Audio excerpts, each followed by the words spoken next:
Hello everyone, welcome to my another video. आज है 15th of March 2026। आज मैं इस वीडियो में बात करूंगा कि कैसे मैं ऑस्ट्रेलिया आया और मैं क्या जॉब करता हूं यहाँ पे और क्या प्रोसेस रहा मेरा ऑस्ट्रेलिया आने का। उन सारी चीज़ों पे हम बात करेंगे। तो आप भी अगर ऑस्ट्रेलिया आने का प्लान कर रहे हैं या ऑस्ट्रेलिया के आ चुके हैं, तो इस वीडियो आपके लिए थोड़ी-सी हेल्पफुल हो सकती है, तो एंड तक बने रहिएगा। अ, इसमें मैं सारी चीज़ें शेयर करूँगा आपको, अपनी बैकग्राउंड, अपनी एजुकेशन एंड एवरीथिंग। तो एंड उससे पहले थैंक यू वेरी मच उन सारे लोगों के लिए जिन्होंने मेरी पुरानी वीडियोज़ देखी, उनको लाइक किया, उन पे कमेंट किया। कुछ कमेंट्स आए थे, 1-2 लोगों ने कमेंट किया था कि मैं क्या जॉब करता हूँ और मैं कैसे ऑस्ट्रेलिया आया। उनको भी ऑस्ट्रेलिया आना है, तो वो इंटरेस्टेड हैं। तो मैंने सोचा कि मैं एक शॉर्ट वीडियो बनाता हूँ जिसमें मैं आपकी अपनी जर्नी शेयर करूँगा और बताऊँगा कि मैं कैसे ऑस्ट्रेलिया तक आया। तो पहली चीज़, जैसे कि मैंने कहा अपनी सबसे पहली वीडियो में बताया था कि मैं जो भी शेयर करूँगा बिल्कुल रियल लाइफ एक्सपीरियंस शेयर करूँगा। कुछ भी फेक चीज़ें नहीं होंगी, जो भी होगा to the point and real होगा। तो ये मेरा कमिटमेंट है इस थ्रू आउट द चैनल, जो भी मैं वीडियोज़ बनाऊँगा उसमें। तो शुरू करते हैं।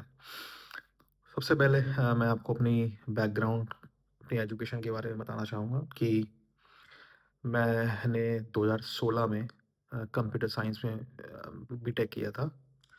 तो 2016 में बीटेक करने के बाद मेरा ऑन कैंपस प्लेसमेंट नहीं हुआ था। तो फिर मैंने जो है जॉब ढूँढना शुरू किया 2016 में, और 1 से 2 महीने के अंदर मुझे एक जॉब मिली थी। तो मैंने स्टार्ट किया एक दिल्ली के अंदर ही मालवीय नगर में एक कंपनी में as a technical support executive job करता था। वो मैंने कुछ टाइम जॉब किया, बट मुझे फिर वहाँ पर रियलाइज़ हुआ कि नहीं, क्योंकि मैं कंप्यूटर साइंस और बीटेक किया था मैंने, तो मुझे लगता था कि मैं शायद बेहतर कर सकता हूँ और मुझे एक प्रॉपर आईटी रोल में जाना था, जो कि एक एज अ डेवलपर। तो मैंने थोड़ा कोशिश किया और मैंने तैयारी की स्विच करने की। तो एक फ्रेंड के थ्रू मुझे पता चला और मैंने एक जॉब ओपनिंग के बारे में, और मैंने वहाँ पे जाके अप्लाई किया और स्विच किया। तो ऐसे मैं एक टेक सपोर्ट से एक डेवलपर रोल में मैंने स्विच किया। उसके बाद से फिर मैं उसी सेम रोल में कंटिन्यू करता रहा। मैंने काफ़ी सारी कंपनीज़ में काम किया है। तो मेरा टोटल अब तक का एक्सपीरियंस 10 साल का हो चुका है, 2016 से लेकर अब तक। और मैंने 7 से 8 कंपनीज़ में काम कर चुका हूँ मल्टीपल प्रोजेक्ट्स पे। अभी जो मेरा रोल है मेरी कंपनी में, वो एज़ अ टेक्निकल लीड है। तो ये मेरा थोड़ा-सा एक्सपीरियंस और मेरी एजुकेशन के बारे में था। मैंने सिर्फ़ बीटेक किया है, उसके बाद कोई भी मास्टर्स वगैरह नहीं किया। तो मुझे लगा कि काफ़ी है, तो और टाइम भी नहीं मिला टू बी वेरी ऑनेस्ट बाकी चीज़ों को, क्योंकि जॉब के साथ फिर नहीं मिल पाया मुझे टाइम। तो ये मेरी थोड़ी-सी बैकग्राउंड थी मेरी एजुकेशन के बारे में। उसके बाद अब शुरू करते हैं कि कैसे मैं ऑस्ट्रेलिया तक आया। तो मैं जिस कंपनी में जॉब करता हूँ अभी ऑस्ट्रेलिया में, वो कंपनी इंडिया में भी ऑपरेशनल है और ऑस्ट्रेलिया में भी ऑपरेशनल है। वो एक्चुअल में ऑस्ट्रेलिया की ही कंपनी है, तो वो इंडिया में भी ऑपरेशनल है। तो मैं वहाँ पर लगभग 1.5 साल से जॉब कर रहा था इंडिया में, सेम कंपनी में। तो सेम कंपनी में ओपनिंग थी ऑस्ट्रेलिया के अंदर, मेरे रोल पर, मेरी स्किल्स पे। तो वहाँ ऐसे मैं मूव हो पाया इंडिया से ऑस्ट्रेलिया। तो उसमें क्या था कि मेरी कंपनी ने वीज़ा स्पॉन्सर किया था। क्योंकि जिस वीज़ा पे मैं आया हूँ वो, उसकी एक कैटेगरी है 482। 482 वीज़ा कैटेगरी में मैं यहाँ पे आया हूँ। Multiple type of visa categories होती है हर एक कंट्री का। तो ऑस्ट्रेलिया के लिए 482 स्किल्स इन डिमांड एक वीज़ा कैटेगरी है, जिसमें आपकी जो कंपनी होती है वो आपके लिए स्पॉन्सरशिप देती है, वीज़ा स्पॉन्सर करती है।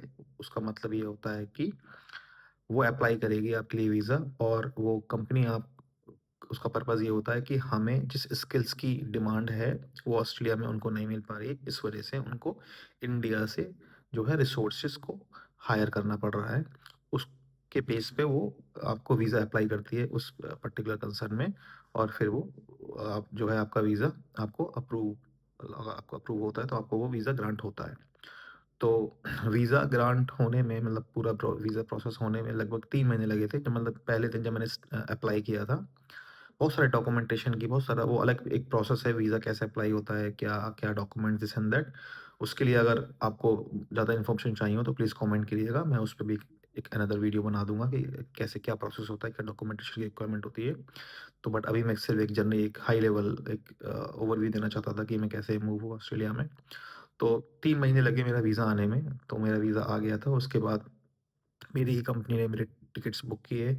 एक उससे भी पहले सॉरी हाँ, मेरा इंटरव्यू हुआ था यहाँ पे एक एक पर्टिकुलर यहाँ के एक क्लाइंट का, क्लाइंट इंटरव्यू जो मैंने क्लियर किया था। उस क्लियर करने के बाद कंपनी ने मुझे बताया कि इस डेट तक मुझे आना है, इस डेट की मुझे टिकट्स बुक करनी है, तो मेरी कंपनी ने वो सारी चीज़ें करके दी मुझे। तो फिर मैं यहाँ आया, मैं 6 फरवरी को रात में यहाँ पे आया था। मैंने दिल्ली से फ्लाइट ली थी, एयर इंडिया, और मैं 6 फरवरी को यहाँ पे लैंड किया था। उसके कुछ दिनों बाद मेरी जॉब स्टार्ट हुई और फिर मैं तब से अब तक जॉब कर रहा हूँ यहीं पे। तो इस तरीके से मैं मूव हो पाया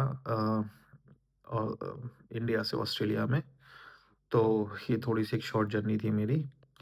तो मैं मतलब this is all about my journey. इसके अलावा आपको कोई भी क्वेश्चन, कोई भी क्लैरिटी, कोई भी कंसर्न हो, आपको कोई भी डाउट हो, कोई भी इन्फॉर्मेशन चाहिए हो आपको, तो प्लीज़ कमेंट करिएगा। मैं कोशिश करूँगा कि उस पे एक वीडियो बनाऊँ और वो इन्फॉर्मेशन आपको प्रोवाइड कर पाऊँ। तो अभी के लिए इतना ही। Thank you very much for watching. मिलते हैं नेक्स्ट वीडियो में। Thank you.